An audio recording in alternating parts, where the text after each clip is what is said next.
Mr. President and gentlemen of the convention, if we could first know where we are and whither we are tending, we could then better judge what to do and how to do it. We are now far into the 5th year since a policy was initiated with the avowed object and confident promise of putting an end to slavery agitation.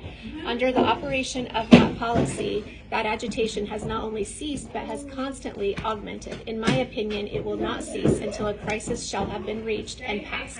A house divided against itself cannot stand. I believe this government cannot endure permanently half slave and half free. I do expect the Union to be dissolved, but I do not expect the house to fall.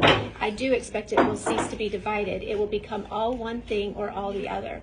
Either the opponents of slavery will arrest the further spread of it and place it where public mind shall rest in the belief that if in the course of ultimate extinction, or its advocates will push it forward till it shall become alike lawful in the states old as well as new, north as well as south.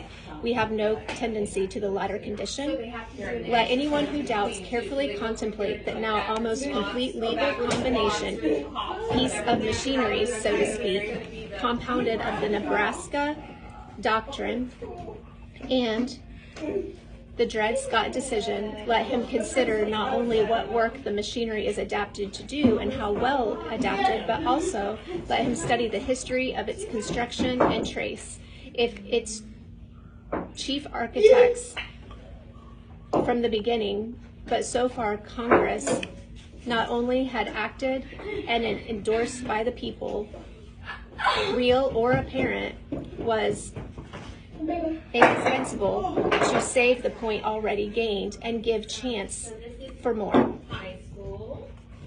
The new year of 1854 found slavery excluded from more than half the states by state constitutions, and for most of the national territory by congressional prohibition. 4 days later commenced the struggle, which ended in repealing that congressional prohibition.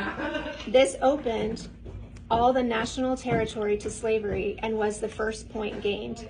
This necessity had not been overlooked, but had been provided for, as well as might be, in the notable argument of squatter sovereignty, otherwise called sacred right of self-government. The latter phrase, through expressive of only rightful basis of any government,